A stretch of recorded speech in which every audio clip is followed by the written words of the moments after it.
الحمد لله رب العالمين، والصلاة والسلام على رسوله محمد وعلى آله وأصحابه ومن تبعهم بإحسان إلى يوم الدين. قال الله تبارك وتعالى في القرآن العظيم: فأعوذ بالله من الشيطان الرجيم. إذا جاء نصر الله والفتح ورأيت الناس يدخلون في دين الله أفواجا فسبح بحمد ربك واستغفره إنه كان توابا. صدق الله العظیم. خدمت همه بینندگان عزیز و گرامی شبکه جهانی وسال حق، السلام علیکم و رحمت الله تعالی و برکاته.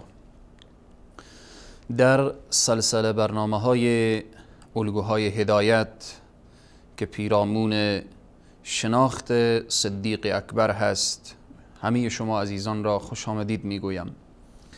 در جلسات گذشته پیرامون جایگاه و عظمت و بزرگی شخصیت سیدنا ابوبکر صدیق رضی الله عنه در زمان قبل از هجرت و بعد از هجرت موضوعات مختصرا اشاره شد.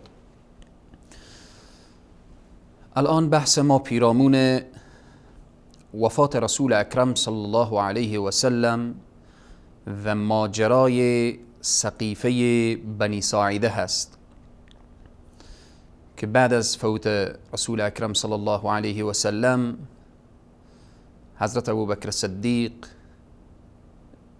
چگونه نقش دارد و ماجرای سقیفه بنی ساعده چگونه هست.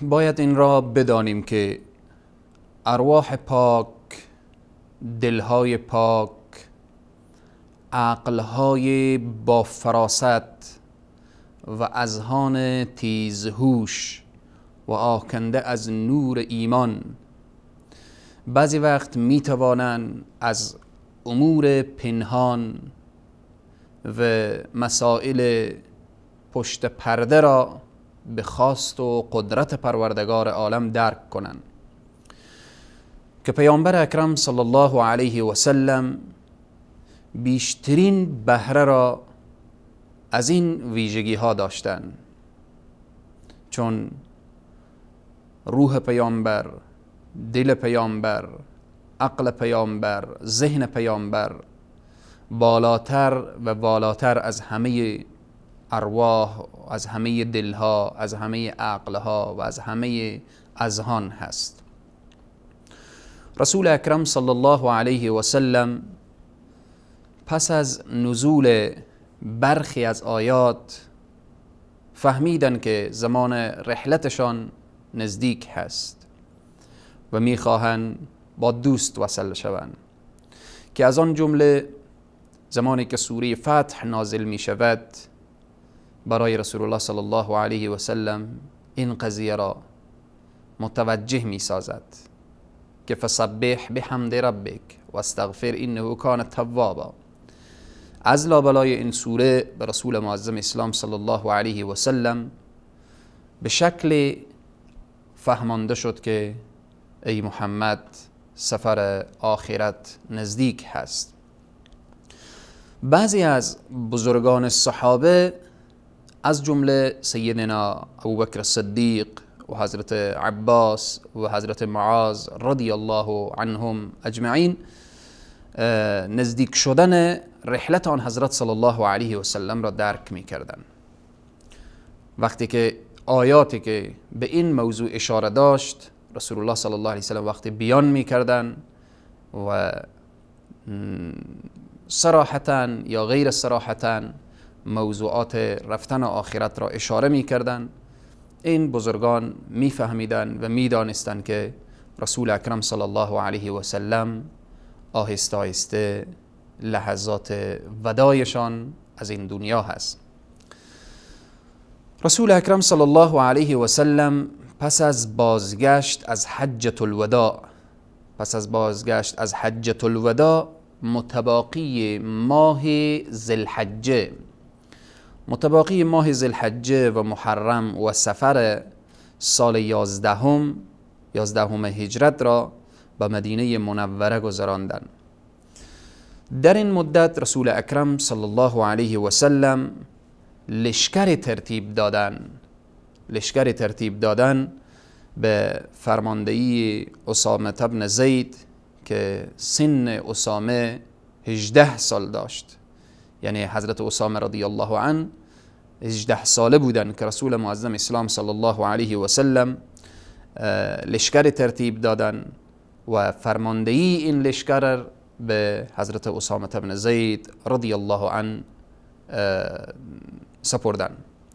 بعضی این فرماندهی را که رسول الله صلی الله علیه و سلم حضرت اسامه را قرار دادن به قصد بلقا و فلسطین، در مورد امارت اسامه بعضی از صحابه اعتراض نمودن، شکلی که گفتن مهاجرین و انصار، بزرگان مهاجرین و بزرگان انصار حضور دارن و رسول الله صلی الله علیه و سلم یک شخص یا یک جوان و نوجوان 18 ساله به فرماندهی قرار دادن. رسول معظم اسلام صلی الله علیه و سلم فرمودن تنها در مورد امارت اسامه رضی الله عنه اعتراض نمی کنن، بلکه در مورد امارت پدرش نیز خورده می گرفتن.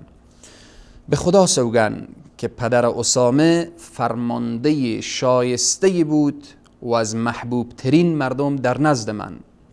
این فرزندش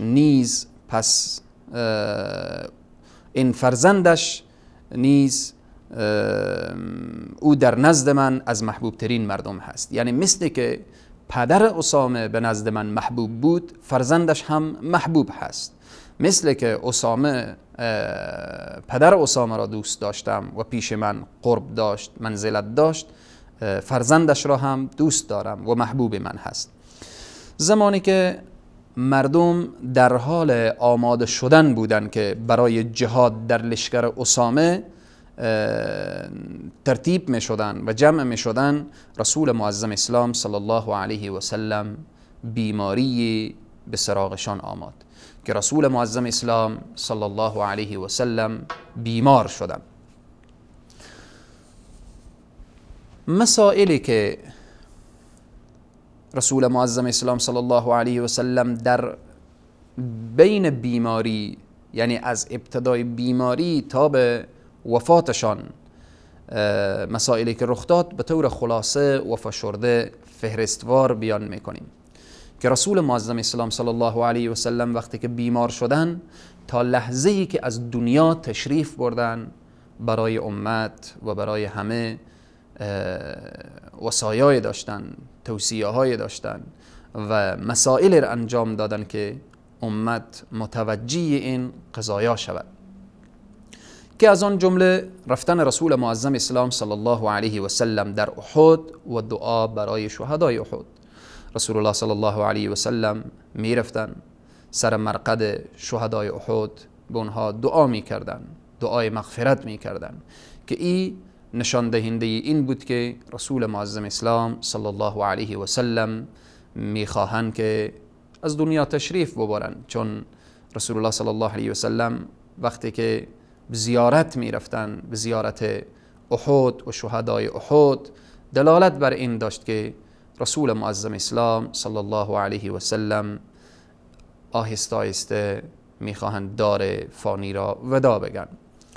دوم، اجازه خواستن آن حضرت صلی الله علیه و سلم از همسران گرامیشان، از همه همسران اجازه خواستن که دوره بیماریشان را به خانه ام المؤمنین عایشه صدیقه رضی الله تعالی عنها سپری کنند و ازواج مطهرات اجازه دادن و رسول معظم اسلام صلی الله علیه و سلم در حجره ام المؤمنین عایشه صدیقه در آنجا بیماری خود را و تا لحظات اخیر زندگی خود در آنجا سپری نمودند. سوم، برحذر داشتن از این که قبر مبارک سجدگاه درست نشود. رسول معظم اسلام وقتی بیمار بودن هر لحظه اشاره می کردن به این قضیه که قبر من را شما سجدگاه قرار ندهید، یعنی کنار قبر من و به طرف قبر من کسی نیاید سجده نکند و سجدگاه درست نشود. این نشان دهنده این بود که رسول معظم اسلام صلی الله علیه و سلم با عالم دیگری انتقال میخورند و وصل الحبیب الی الحبیب میشوند. پنجم وصیت رسول اکرم صلی الله علیه و سلم این بود که مبنی بر داشتن حسن ظن به خدای تبارک و تعالی.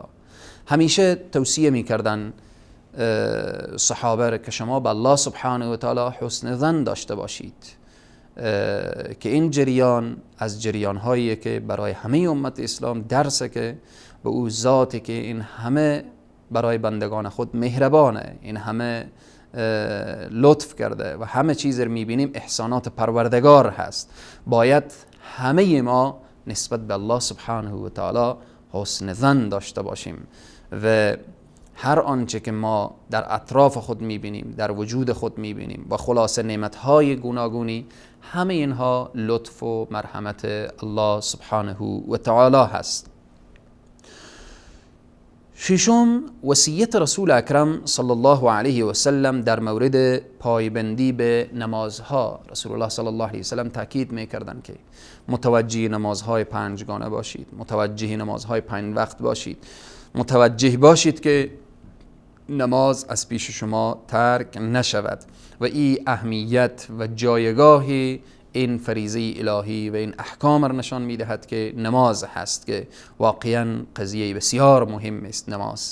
نماز سرنوشت انسان را خلاصه به سوی تعالی و ترقی می کشاند.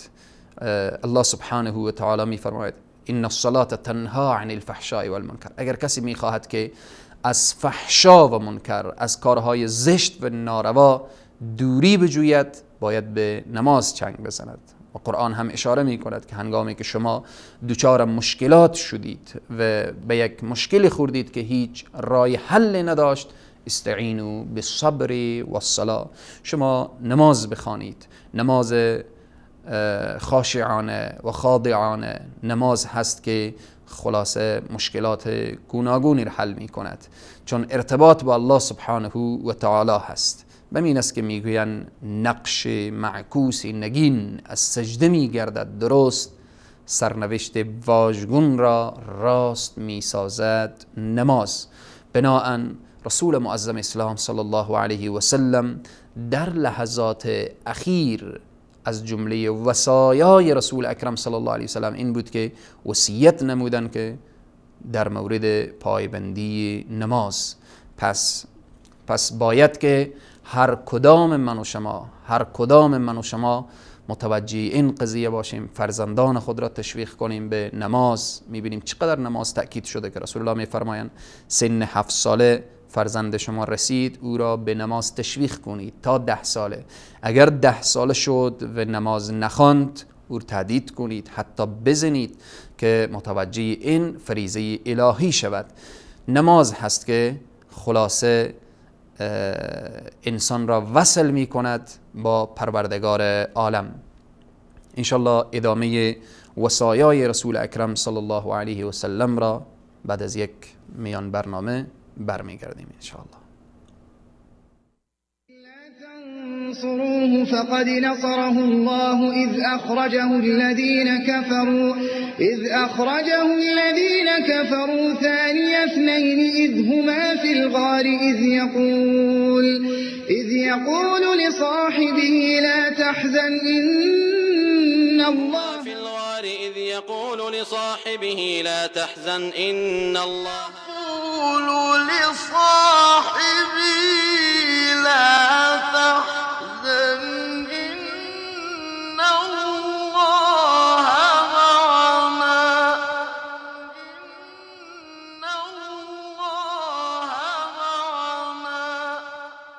اگر پیامبر را یاری نکنید در حقیقت الله او را یاری کرد. آنگاه که کافران در حالی که یکی از 2 تن بود از مکه بیرونش کردند، هنگامی که آن 2 یعنی رسول الله و ابوبکر صدیق در غار بودند. آنگاه که پیامبر خطاب به رفیقش ابوبکر می‌فرمود اندوهگین مباش، بیگمان الله با ماست. درود و سلام بر ابوبکر صدیق یار رسول الله صلی الله علیه و آله و سلم در سفر سرنوشت ساز هجرت.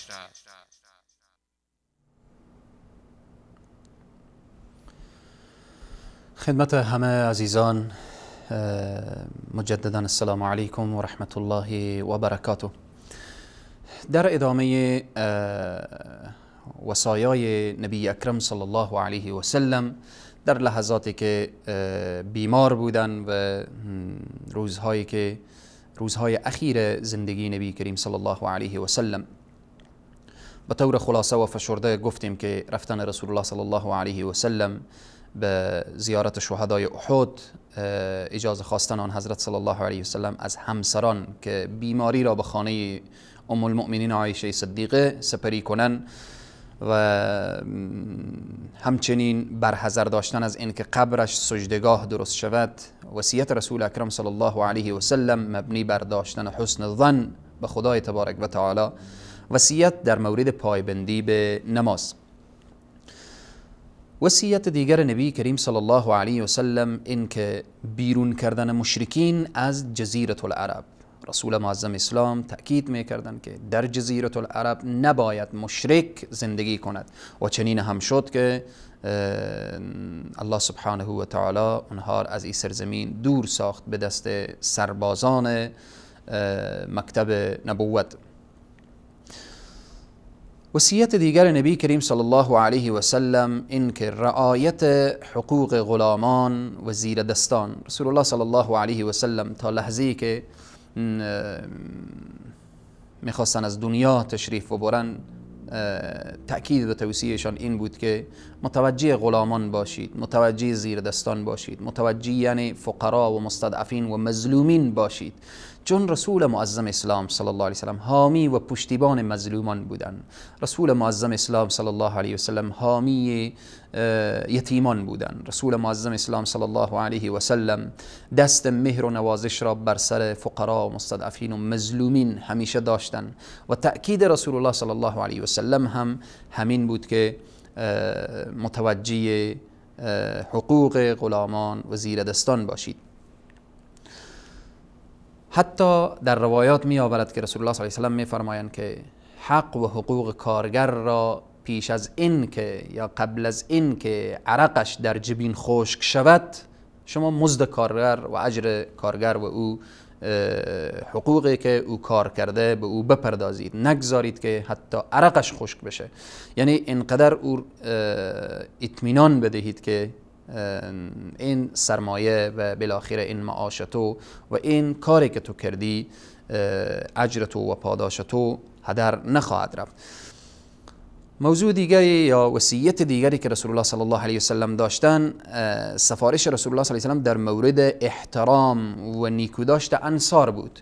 رسول الله صلی الله علیه و سلم تأکید میکردن که متوجه انصار باشید، انصار از پیش شما رنجش پیدا نکند، متوجه باشید. و فضایل انصار رسول الله صلی الله علیه و سلم زیاد گفتند، حتی فرمودند که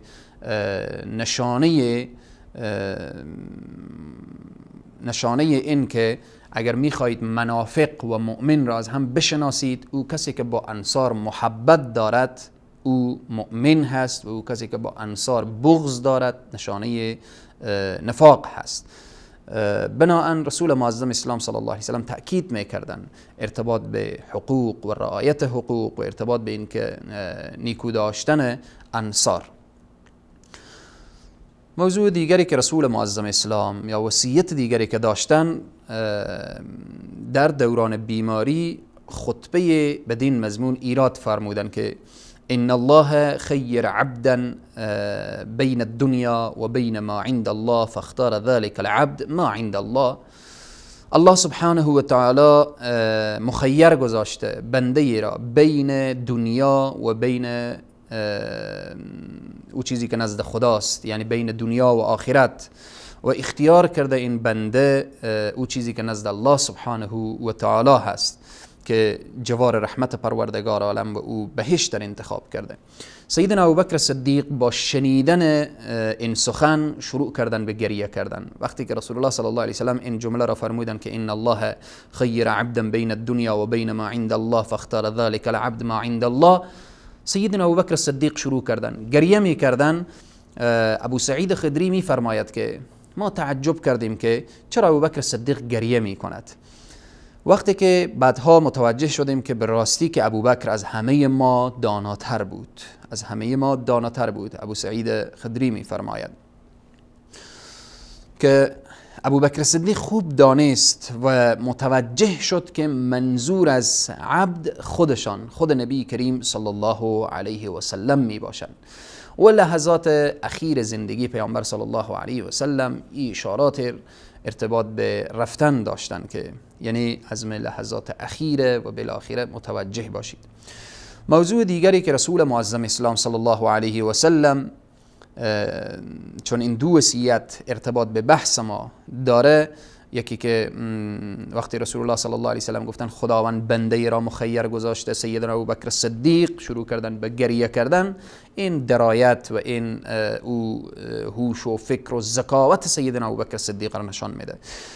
نکته دیگه که رسول معظم اسلام فرمودن یا وصیت دیگر این که ان امن الناس علی فی صحبته و ماله ابوبکر ولو كنت متخذا خلیلا غیر ربی لاتخذت ابا بکر خلیلا ولكن اخوة الاسلام وموده لا يبقين في المسجد باب الا سد الا باب ابو بکر او كما قال. رسول معظم اسلام صلی الله علیه و سلم فرمودن همانا او کسی که کمک کرده مر جانن و مالن او فقط ابوبکر هست که جانی و مالی مرا نصرت داده. و بعد فرمودن که اگر من غیر از الله سبحانه و تعالی من دوستی را انتخاب میکردم، در حقیقت بهترین دوست و بهترین خلیل آن دوستی که از حد بالا باشه اطلاق می شود. رسول معظم اسلام می فرمایند فقط خلیل من، دوست من الله هست. یعنی اگر من به عنوان خلیل کسی را انتخاب می کردم، در حقیقت ابوبکر را انتخاب می کردم. و بعد فرمودن که ولی پیوند برادری و دوستی بین من و ابوبکر هست. در ادامه فرمودن که باقی نمانه در مسجد هیچ دروازه. در اطراف مسجد النبوی صلی الله علیه و سلم بسیاری از صحابه دروازه داشتن، دروازه ها باز کرده بودن مقابل خانه های خود، راه اونها نزدیکتر باشه. و از او جمله دروازه که مقابل خانه حضرت ابوبکر صدیق باز بود. رسول معظم اسلام فرمودن که همه دروازه ها را ببندید، همه دروازه ها را ببندید مگر باب ابی بکر را، که این هم نشانه و عظمت و بزرگی و او جایگاه خاص سیدنا ابوبکر صدیق رضی الله تعالی عنه را نشان میدهد. خلاصه این که از جمله وصایای نبی اکرم صلی الله علیه و سلم وقتی که رسول الله بیمار شدن، وقت نماز رسید، رسول الله فرمودن مروا ابا بکر فلیصلی، امر کنید ابوبکر را تا اینکه فلیصلی، نماز بدهد برای مسلمان ها. حضرت ام المؤمنین عایشه صدیقه رضی الله عنها فرمودن یا رسول الله، ابوبکر شخص رقیق القلب هست، هنگامی که به محراب برود و شما را در محراب نبیند شاید نتواند و بالاخره تاب نیاورد. رسول معظم اسلام صلی الله علیه و سلم فرمودن مروا ابابکر فلیصلی، امر میکنن که به ابوبکر بگویید که نماز بخوانه، بگویید که ابوبکر نماز بخوانه. باز همچنان ام المؤمنین عایشه صدیقه جریان میگن تا اینکه در نهایت رسول معظم اسلام صلی الله علیه و سلم میفرمایند ان کن صواحب یوسف مروا ابابکر فلیصلی، شما همانا مانند اون زنهایی که به اطراف یوسف علیه السلام بودن شما میمانید. اطراف یوسف علیه السلام که رسول الله صلی الله علیه و این چنین جمله گفتن، زنهایی که در اطراف یوسف علیه السلام بودن، او چیزی که به زبان میگفتن قلبشان چیز دیگری بود. قلبشان خیلی مائل بود به او محبت و دوستی و در اینها به او حرفی که داشتن. رسول معظم اسلام ایر میخوان وانمود کنن که آن چیزی که شما به زبان میآورید ولی قلب شما چیز دیگری است. در حقیقت همچنین بود. حضرت ام المؤمنین عایشه صدیقه میخواست ثابت کنه برای همه که رسول الله صلی الله علیه و سلم تأکیدی که دارن نسبت به این که سیدنا ابوبکر صدیق به محراب برود. این تأکید و این ذکاوت و هوشیاری حضرت ام المؤمنین عایشه صدیقه را نشان میدهد که برای همه بفهماند که رسول الله صلی الله علیه و سلم فقط ابوبکر صدیق را دستور میدهند که شما به محراب بروید و نماز بخوانید. به این طریق رسول معظم اسلام صلی الله علیه و سلم فرمودند ان کن صواحب یوسف مروا ابابکر فلیصلی. خلاصه ابوبکر صدیق رضی الله عنه به مسجد رفتن و تشریف بردن و به محراب داخل شدن. هنگامی که ابوبکر صدیق در محراب بودن، دو نفر از اصحاب جلیل القدر رسول معظم اسلام صلی الله علیه و سلم شانه های رسول الله صلی الله علیه و سلم را گرفته و اونها را وارد مسجد کردند. حضرت ابوبکر صدیق متوجه شدن که رسول الله وارد مسجد شدن و داخل شدن، از محراب میخواستن که بیاین کنار و رسول الله وارد محراب شوند. بعداً رسول معظم اسلام صلی الله علیه و سلم با دست خود اشاره کردن که در محراب بمان. بعضی از بزرگان میفرمایند که رسول معظم اسلام آمدن در کنار صدیق اکبر به نماز استادن. حضرت ابوبکر صدیق اقتدا به رسول الله صلی الله علیه و سلم کرده بودند و باقی صحابه و نمازگزاران اقتدا به سیدنا ابوبکر صدیق رضی الله تعالی عنه. ابوبکر صدیق چند روز نماز ادامه میدهند و تا اینکه روز دوشنبه میرسه چندین نماز سیدنا ابوبکر صدیق به صحابه امامت میدن. وقتی روز دوشنبه رسید در نماز صبح بودن که رسول معظم اسلام صلی الله علیه و سلم از اتاق ام المؤمنین عایشه صدیقه رضی الله تعالی عنها پرده که دروازه خانه بود او کنار میزنن مسلمانان را نگاه میکردن. رسول معظم اسلام صلی الله علیه و سلم وقتی نگاه میکردن که ابوبکر صدیق در محراب هست و مسلمان ها با عشق و با علاقه نماز میخوانند که در پیشگاه خدایشان استادن، آن حضرت صلی الله علیه و سلم وقتی که این حالت را دیدن که درخت دعوت و جهادشان به ثمر نشسته و امتی پرورش یافتن که در بود و نبود رسول معظم اسلام صلی الله علیه و سلم به نماز پایبندی دارن، اینجا رسول معظم اسلام صلی الله علیه و سلم این منظری زیبا و این موفقیتی که برای هیچ پیامبری و برای هیچ دعوتگر دیگری به دست نیامده بود، به قدر شادمان شدن که برق شادی در چشمانشان نمایان شد که این افتخار از آن رسول معظم اسلام صلی الله علیه و سلم که شروع میکنن به دعوت و به ارشاد. امروز شخصیت های ساخته میشن که رسول الله صلی الله علیه و سلم اگر حضور داشته باشن و یا نداشته باشن، اینها ارتباطشان با ربشان محکم و مستحکم هست. برخی از صحابه گفتن که چنان بر چهره رسول الله صلی الله علیه و سلم، در بعضی روایت میاره که چنان در چهره رسول الله صلی الله علیه و سلم تبسم و لبخند شادی بود، بسته شده بود شادی و لبخند که ما میخواستیم از خود بی خود بشیم. یعنی اینقدر رسول الله صلی الله علیه و سلم به فرحت و به خوشحالی و به سرور قرار گرفته بودن. حتی برخی از صحابه میگن ما احساس میکردیم که رسول الله صلی الله علیه و سلم میخوان وارد مسجد به نماز بشن ما میستادیم که اونها شاید بیاین، ولی اشاره میکردن که شما به نماز ادامه بدهید، شما به نماز بیستید. و رسول الله صلی الله علیه و سلم پرده حجره مبارکه پایین کردن و صحابه در آن روز احساس کردند که وضعیت رسول الله صلی الله علیه و سلم، وضع صحی و جسمی رسول الله صلی الله علیه و سلم امروز بهترتر هست. بسیاری از صحابه رفتن دنبال کار، دنبال وظیفه و دنبال او مشغولیتی که داشتن. و سیدنا ابوبکر صدیق بعد از ختم نماز میآید به حجره ام المؤمنین عایشه صدیقه، میآید از دختر خود احوال رسول الله صلی الله علیه و سلم را پرسان میکند که وضعیت رسول الله، وضع رسول الله صلی الله علیه و سلم چگونه هست. ام المؤمنین عایشه میفرمایند که امروز وضع جسمی اینا بهتر هست. حضرت ابوبکر صدیق رضی الله عنه همسر بیرون از مدینه منوره داشتن، یعنی یک خانه حضرت ابوبکر صدیق بیرون از مدینه منوره بود. وقتی حضرت ابوبکر صدیق مطمئن شدن که وضعیت جسمی رسول الله صلی الله علیه و سلم بهتر هست، حرکت کردن به طرف آن خانه‌ای که بیرون از مدینه داشتند در آنجا.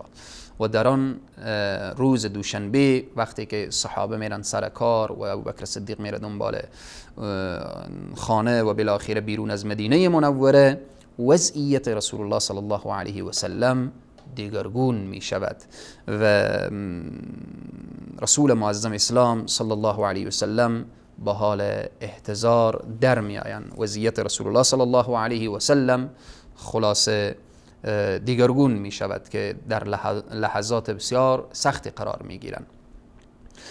و رسول معظم اسلام صلی الله علیه و سلم لحظاتی می آید که میخواهند به دیدار الله سبحانه و تعالی بشتابند و امیدواریم که الله سبحانه و تعالی بر ما توفیق بدهد تا اینکه از وصایای رسول الله صلی الله علیه و سلم و از اینکه رسول الله صلی الله علیه و سلم چگونه فرحت و خوشحالی بر اینا دست داد که ثمره دعوت و جهاد خود را دیدن، امیدواریم که الله سبحانه و تعالی همه داعیان الی الله را و برکت اون دعوتی که دارن روزی ثمره دعوت خود را ببینن و انشاءالله به فرحت و خوشحالی برسن. و چیز واضح و مسلم هست که والذین جاهدوا فینا لنهدینهم سبلنا. انشاءالله ادامه برنامه که لحظات نزع روح و یا لحظاتی که رسول الله صلی الله علیه و سلم از دنیا تشریف میبرن به برنامه بعدی بیان خواهیم کرد. فقط به طور خلاصه و فشرده همین بود که جایگاه ابوبکر صدیق که رسول الله صلی الله علیه و سلم با تأکید سیدنا ابوبکر صدیق به محراب میفرستن و دستور میدن که صحابه پشت سر سیدنا ابوبکر صدیق اقتدا کنن و صحابه هم طوری که پشت سر رسول الله صلی الله علیه و سلم اقتدا میکردن و نماز میخواندن به همان عشق و علاقه پشت سر سیدنا ابوبکر صدیق نماز خواندن. الله سبحانه و تعالی بر ما توفیق بده که راه بزرگان را تعقیب نموده و این شخصیت ها را برای خود اسوه و الگوه قرار بدیم. تا برنامه بعدی شما را به خداوند کریم و رحیم می سپارم. والسلام علیکم و رحمت الله تعالی و برکاته.